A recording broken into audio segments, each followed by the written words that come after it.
I have just a minute left, and I want to ask you, to Canadians who are watching tonight, who might listen to what you just spelled out and ask, why didn't you do any of it before? I mean, you've done some of it, but why haven't you seized that kind of an economic agenda when you had almost a decade to do so? What do you tell them?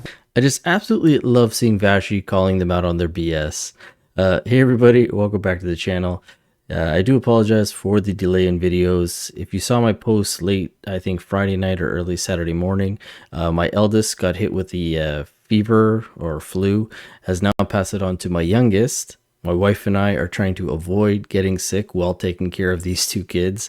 And now the daycare is sick. So if you know anything about having young kids, you know the whirlwind that it is.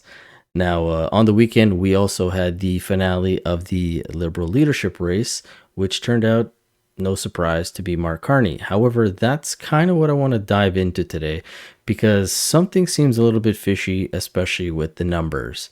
Now, if you did watch the leadership race, they talked about how this has been the biggest number that they've ever had in terms of signups.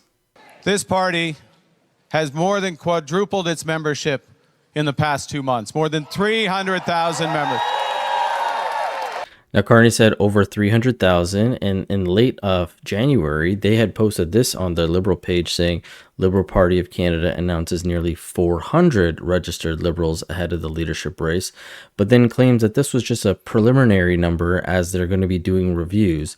But if Carney is saying over 300, then it sounds like it was still around this number that they anticipated back in January. Now, on the actual results of the vote, it seemed like 50, maybe 55% of those votes came in. And this whole registration and everything makes no sense to me, because if you remember back when Trudeau resigned, there was a lot of controversy that came out because they actually had it easier to be registered as a Liberal voter, where they say ordinary elections are limited to Canadian citizens over the age of 18, but under the current rules, people including non-citizens, remember that, as young as 14 may register as Liberals, and the party's constitution only stipulates that anyone voting in the leadership contest must be a registered Liberal for 41 days immediately preceding the day of the leadership vote, who ordinarily resides in Canada. Now, they had a lot of scrutiny with this. They then changed the rules to still allow you to be 14, but the big thing was you ordinarily had to reside in Canada. So they switched that and they got rid of that because a lot of people who were either student visas or weren't permanent residents, but they were here for a little while and they had a actual address, were able to register and vote. Now, if we look at these numbers, it doesn't quite make sense, but take a look at this video that I stumbled across where this guy admits that he was able to vote from China, which he technically shouldn't have been allowed to. The Liberal Party has created the most secure and accessible voting process in Canadian history for the 2025 leadership race, the Liberal Party said in a statement to the CBC. However, I, a Canadian who's been in China since 2022 for university, was able to get around the location check of the app by using a spoofed location in the Canada Post app. Now, these exact changes were because of the talk of foreign interference being a big role in this upcoming election. Yet, and I'm not saying a lot of people have been doing this, but if this one student in China can do it, who's to say any other amount of people can't do it, whether they're in China, whether they're in India, whether they're anywhere else, and say they were a Canadian citizen, weren't allowed to technically vote because they weren't in Canada, which is a problem because people who were in Canada didn't even get to vote. CBC reported on that. But when you look at these numbers, Carney won every single riding, and these are the new ridings. It was 338 ridings before, now it's 343, so there was 5 new ridings added. Carney won every single riding by more than 70%, and there actually was only one riding where he had less than that, which was this riding here at 60%, and this was Frank Baylis's old riding. So the riding that Frank Baylis won in 2015, he wasn't even able to get more votes than Mark Carney, who's only been in the picture for the past 2, maybe even 3 months. in the actual public eye in terms of Liberal candidates. Nobody knew who this guy was, yet apparently an overwhelming amount of everybody just wanted to vote for him. It doesn't make any sense. And even at some of these other ridings, there's one riding here, Churchill River, Carney won every single vote. There was only 18, but when you look up this actual province or this riding, it's in Saskatchewan. This place has, say, 73,000 individuals, yet only 18 people came out to vote, and they all just happened to vote for Carney. I don't know, man. There's something really fishy about this number. And as well as this, Karina Gould was only able to accumulate more than 86 points over Frank Bayless. She was an MP, a cabinet minister. She was young. The only thing that I counted her out for was in terms of getting enough funding. She made all the payments.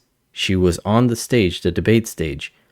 And she only was able to beat Frank Bayless, the guy who hasn't been in government for the past 4 or 5 years.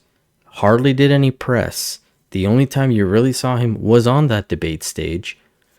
And she only was able to get 86 more points than him? I just don't get it. I don't know. Again, I knew that he was going to win. There was no question about that Carney was going to be coronated the new leader. But the way that he's won, there's just something a little off to me for that. And that could just be me. Who knows? Now, following this news, we also got word that Mark Carney has picked Marco Mendicino as well as David Lametti, two individuals who were booted from cabinet back in 2023 for their poor handling of the Paul Bernardo situation. They are now going to be part of his team. Marco Mendicino is his new chief of staff, and I think David Lametti is helping him in his transitional phase. Very strange picks. I know Marco joined Carney in meeting Trudeau because they talked again today about the whole transition and how long it was going to take. And after this meeting, we got this photo from Trudeau, which is very, very strange. Now, after seeing that, I don't think Trudeau has changed much because when I saw this photo, these images popped back into my head. And it's not really a good look for the guy who's been accused of so many different things. But now I want to pivot to this interview that Pierre Poilievre did with some reporters. And he was ready for these gotcha questions, as he always is. Take a look. Mr. Poilievre, what economic and diplomatic experience do you have to go up against Donald Trump? Oh, quite a lot, actually. So I was the Minister of Jobs and Housing in the Harper government, during which time housing cost half as much as it does today. I helped Mr. Harper cut the GST, cut income tax, cut business tax, and balance the budget. Over my time in Parliament, I've been scrutinizing and studying the books on the Public Accounts Committee, the Operations Committee, the Finance Committee. And if you want any proof that my economic ideas are the best, the Liberals are all trying to pretend that they're copying them right before the election. All the big economic questions of the last 5 years, Mark Carney has been wrong and exactly wrong, and I have been right. I said 5 years ago the money printing would cause inflation. He said deflation was on the horizon. I turned out to be right. I said the carbon tax would drive up food prices, and it did. Drove them up 37% faster in Canada than in the United States of America. I was the first parliamentarian to predict that we would have the inflation crisis, while Carney, Freeland, Trudeau, and others were saying that we would not. I was the first one to be, along with my Conservative colleagues, fighting for pipelines. Pipelines now everyone claims that they support after opposing them for the last 10 years. So if Mr. Carney is so smart on economics, how is it that he was so wrong for so long on all of the economic issues? One thing I don't have experience with is taking jobs out of Canada, moving them to the United States, selling out our resource workers to support Middle Eastern resource workers. That's not the kind of experience that I have, but that's not the kind of experience that we want. Now, I don't know about you, but I love to see Pierre going toe-to-toe with the reporters because he's always so quick on his feet. He knows how to punch back. These guys know they're asking such loaded questions. And even here, he points out something to the media just before he walks away. So this is a consistent pattern of Mark Carney lying to the Canadian people. You know what I find interesting about Mark Carney? He doesn't want to take responsibility for the things he actually did, like advising Trudeau for the last 5 years, but he wants to take credit for things he did not do, like managing Canada's financial policies under the Harper government. I just want to clarify, because Mr. Harper is Now, that was beautifully said and pretty much true. And even somebody who doesn't know much about Mark Carney can already tell that he is worse than Trudeau, because this gentleman here, we're diving into a little bit of pop culture right now. He's by far one of the biggest, if not the biggest, streamers on multiple platforms. He gets millions and millions of views every day. He knows Trudeau, he knows Pierre, but he just got wind of the leadership race and how Mark Carney won, and already called out that Mark Carney most likely was worse than Trudeau. So he won the Liberal leadership race, is now the Prime Minister of Canada. Only in Canada can an unelected private citizen with 3 passports be chosen as the country's leader. So much for democracy. It is kind of weird how that happened. I mean, like, I don't know. I guess somehow he got elected at some point. What is this here? There's a fever gripping America. And while it rages, Canadians will remain resolute and true to our values. While America engages in a war on woke, Canadians will continue to value inclusiveness. Sorry, guys. There's a fever. Maybe Trudeau was like, I'm going to step down and have this guy take over. And then they're going to want me back. They're going to wish they had me back. And to me, this is pretty significant because he's even gone as far as basically saying he would vote for Pierre, just by looking at these candidates, understanding the situation and the landscape. And again, he's an American, he can't vote, but this is what he had to say. Donald Trump will have a big smile on his face as he exploits all of Carney's many conflicts to attack Canadian workers and Canadian jobs. But we Conservatives won't let either of them do it. We will put Canada first. I'm going to be real. Like, if I was a Canadian, I'd be voting for this guy. I'm an American, so, it's not really up to me. But, like, if I was a Canadian, like, because he's right. How can you trust somebody who has a bunch of vested financial interests overseas? That's a great point. Yeah, he's right. So take it as you will. As I said, a lot of people might not know who this gentleman is, but he's very, very big, has a big reach, big voice online, and even he can realize that Carney is bad news.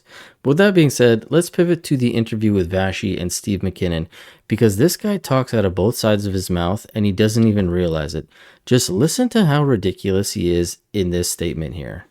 I wanted to ask you about what you just spelled out, essentially that he is well-suited, and I would not want to take away from his resume at all. The Conservatives, though, have argued that, in fact, he can't be trusted to defend Canada's interests against Donald Trump, and they use the example of Brookfield, Brookfield Asset Management, a company whose board he chaired that ultimately moved their headquarters from Canada to the United States. They utilize that example to kind of put in the window for Canadians their contention, which is that his actions don't match the rhetoric that he used throughout this campaign. How do you respond to that? You know, Vassy, that's all they have is character assassination. Okay, so you heard that. The Conservatives and Pierre, they attack somebody's character because that's how they are. Yet listen to what Steve says immediately after this statement. Here you have a leader of the opposition who has spent 20 years in that building, never passed a single bill, has never been on a private sector payroll, has never had a job outside of politics, does not have the makings of a team that can match the kind of team that Mr. Carney can put in front of the United States. But most importantly, Mr. Carney will stand up for Canada, has done so all of his life. Mr. Poilievre shares the values of the very people we're negotiating against. I'm sorry, but are you not attacking the character of Pierre and the Conservatives?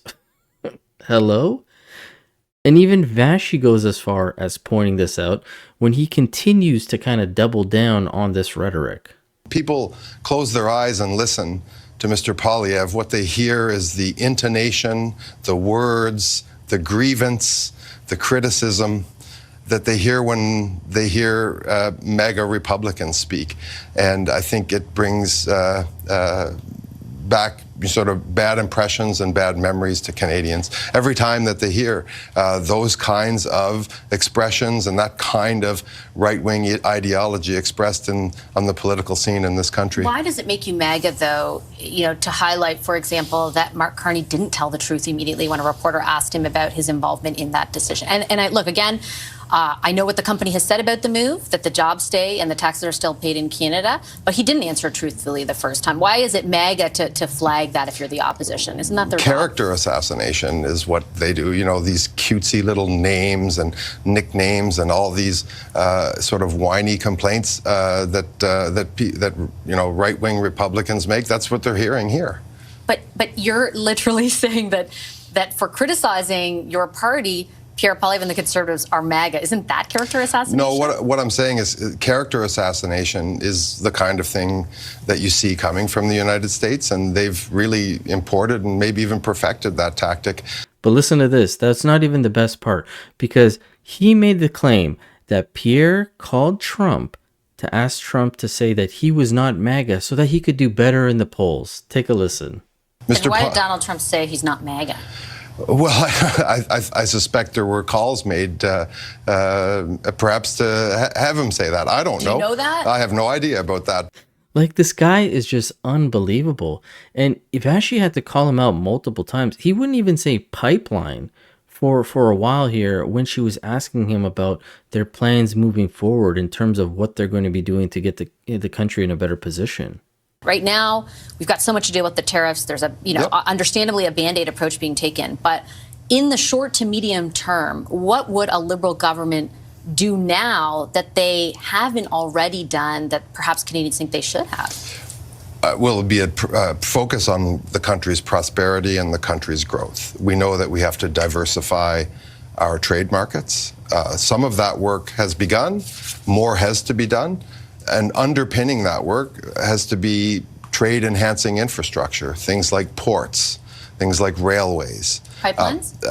Energy infrastructure, for sure, needs to be considered. Energy infrastructure of all kinds. Energy is Why don't energy. you want to say the word? What does that mean? Well, of course, pipelines are going to be discussed, and if a pipeline proposal comes up, pipeline proposal will be absolutely assessed. And I'm sure the Liberals will assess all the proposals without any sort of delays or loopholes or stipulations or funny business whatsoever. But anyways, guys, let me know in the comment section below what you think about all this.